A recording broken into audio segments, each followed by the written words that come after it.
Bom dia, a graça e a paz do Senhor Jesus. No dia de hoje nós veremos o capítulo de número 28, de apenas 25 versículos. Capítulo número 28 de 1 Samuel. Abre sua Bíblia aí, faça uma leitura prévia antes de nos ouvir. Também entre nosso blog site tem acesso à parte escrita dessa narrativa, onde nós teremos um assunto muito importante. Vamos consultar os mortos a favor dos vivos?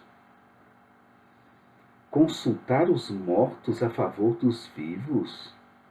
Essa é uma pergunta que está na Bíblia. Então vamos primeiro nos situar. Nós juntamos 1 e 2 Samuel, estamos na terceira parte, em que nós estamos vendo a ascensão de Davi e a queda de Saul. Saul está em queda por desobedecer ao Senhor, por rejeitar ao Senhor, e ele está cada vez mais se afundando. E nós estamos vendo a inocência de Davi e a culpa de Saul, que está ocupando os capítulos de 1 Samuel 22 até o primeiro capítulo de 2 Samuel. E hoje nós estamos no capítulo 28 de 1 Samuel. No capítulo anterior, o 27, tínhamos visto a seção 1, que a gente dividiu também essa parte. E nós vimos lá que Davi enganou os filisteus. Aquele pretexto que ele usava para atacar a sua própria parentela, ou seja, cidades de Judá e suas cercanias, enganou Aquis. E sem dúvida era motivo de zombaria entre os homens de Davi, com certeza.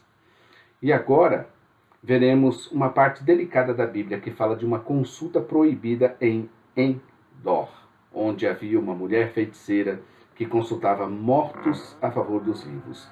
Prática proibida dentro da Bíblia.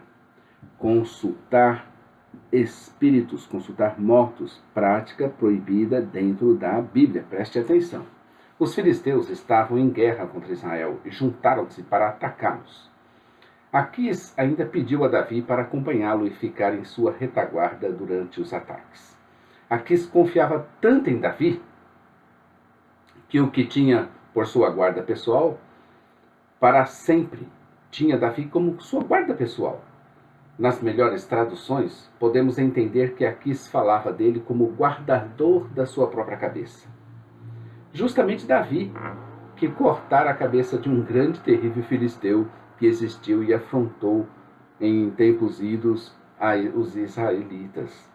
Ele acreditava que tinha conquistado Davi, o Aquis, a ponto de colocá-lo como guarda sua pessoal e da sua retaguarda. Mas Davi era muito astuto e enganava com maestria os filisteus. Saul já era covarde e temia muito os filisteus e buscou auxílio divino para saber como iria pelejar contra um tão temível inimigo que ele aprendeu a temer desde quando era rei.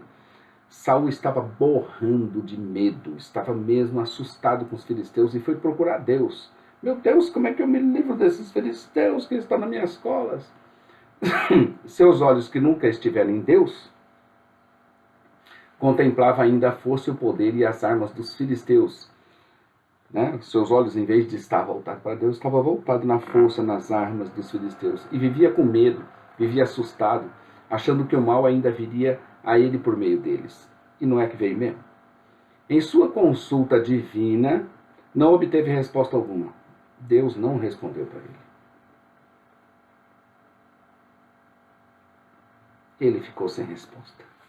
Ele tentou de tudo, mas Deus simplesmente nada falava por ele. Nem por profetas, nem por sonhos, nem por método algum de invocação do Senhor, ele estava, então, apavorado. Seu desespero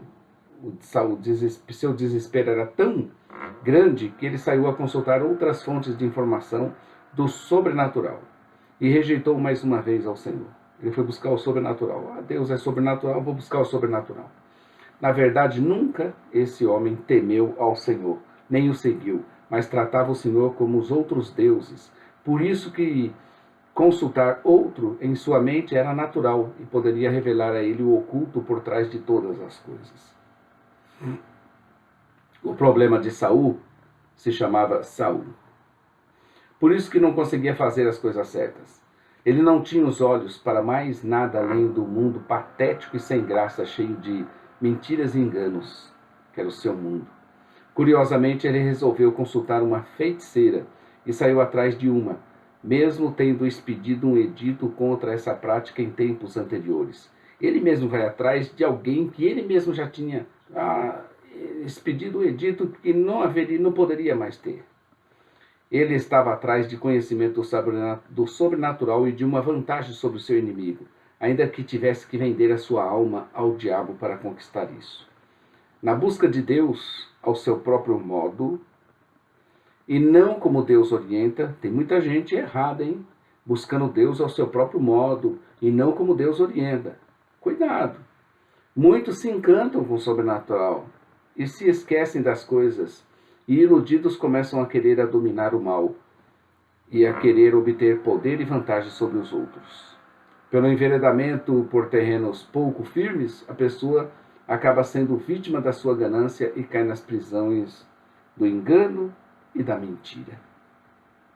Assim, Saul foi enganado e iludido por uma feiticeira, cujo relato bíblico apontava para um feito extraordinário que seria consulta aos mortos a favor dos vivos. Vejamos o que diz Isaías nas Escrituras sobre esta tão terrível prática. Vejamos essa consulta em Isaías.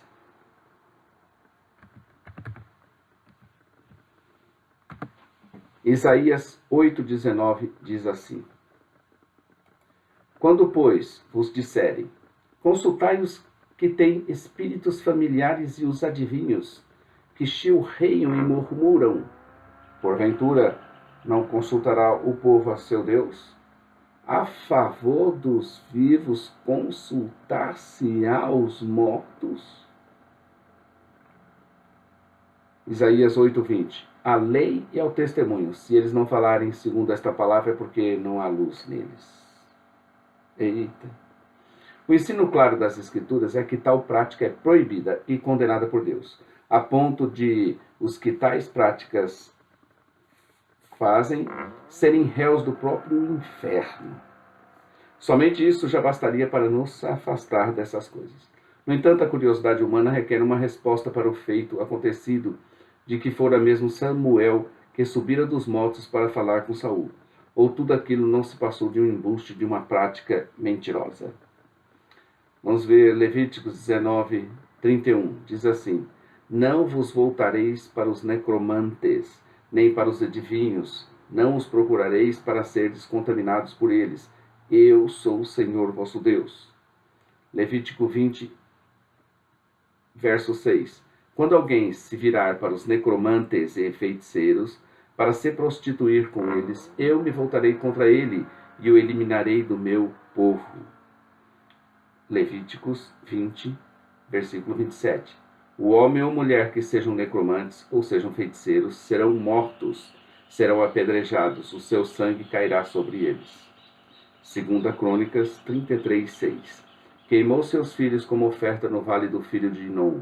Adivinhava pelas nuvens, era agoureiro, praticava feitiçarias, tratava com necromantes e feiticeiros, e prosseguia em fazer o que era mal perante o Senhor, para o provocar a ira. Isaías 8:19. Quando vos disserem, consultai os necromantes e os adivinhos que jejueiam e murmuram, acaso não consultará o povo ao seu Deus? A favor dos vivos se consultarão os mortos? Esse nós já tínhamos lido. Isaías 19:3. O espírito dos egípcios se esvaecerá dentro deles, e anularei o seu conselho. Eles consultarão seus ídolos e encantadores e necromantes e feiticeiros. Não há apoio, querido, algum dentro das Escrituras para a prática da consulta aos mortos a favor dos vivos. Pelo contrário, somente há condenação, proibição e severo castigo e punição para os que tais coisas praticam ou estudam. Sai fora disso, cara.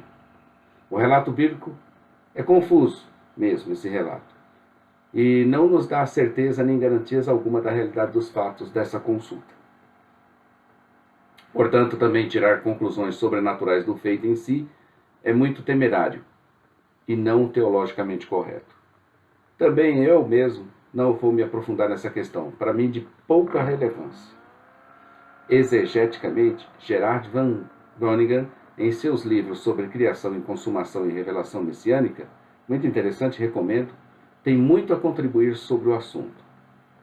Vou citar uma parte do que ele diz. Interpretações dessa passagem variam. Nem todos os comentários aceitam o texto como uma declaração de um fato histórico. Caird escreveu enfaticamente que 1 Samuel 28:12, como se apresenta, é impossível. É isso que ele escreveu. Ele substituiria Saul por Samuel. Card continuou a escrever que o narrador que escreveu, reescreveu e editou o livro de Samuel, entre aspas, presumivelmente acreditava na realidade dos atos. 1 Samuel 10:28. Já William McCain, em 1 e 2 Samuel, simplesmente se referiu ao espírito de Samuel. Hetzberg aceita o relato como ele é. Admitindo que é um produto do editor, ele chama atenção ao fato de que Saul não viu a Samuel. Só a médium é que viu. No entanto, Saul não se prostrou diante da aparição daquele a partir da descrição da mulher que considerava ser Samuel. 1 e 2 Samuel 21:9. Youngblood diz, se ela, entre aspas, se ela viu Samuel em carne, ou uma aparição, ou simplesmente uma visão interna.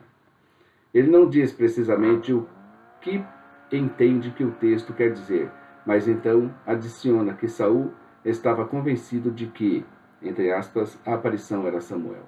1 Samuel 7:81.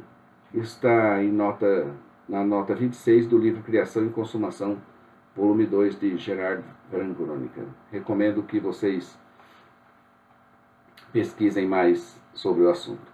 Depois da consulta, toda envolta em mistérios de que viram e de que não viram, Saul, exausto, cai por terra, tanto por medo como por fadiga e fome, pois estivera sem comer por um bom tempo na busca de resposta sobrenatural. Acontecia com ele como se uma taça fosse se enchendo a ponto de quase transbordar. Era essa a taça da sua iniquidade, que estava sendo cheia aos poucos, indo culminar em breve com a sua morte. Em seguida, seus súditos o alimentaram e ele sai, e assim partiu dali para em breve tombar na batalha. Não como um homem valente, não como um homem corajoso, não como um homem temente a Deus e nem como um homem de fé e exemplo, mas como um covarde suicida, como um louco, um treslocado. Assim, meus queridos, vamos fugir dessas coisas.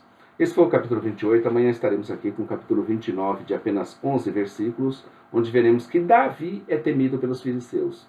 É o contrário do Saul, porque Saul temia os filisteus. Aqui não, Davi é temido pelos filisteus. E como os filisteus tinham medo de Davi? Amanhã. Então, curte aí nosso vídeo, dá um ok. Inscreva-se em nosso canal, acesse nossa loja virtual ossemeadores.com.br. A todos um bom dia na presença do Senhor. Maranata, ora, ora, vem, Senhor Jesus.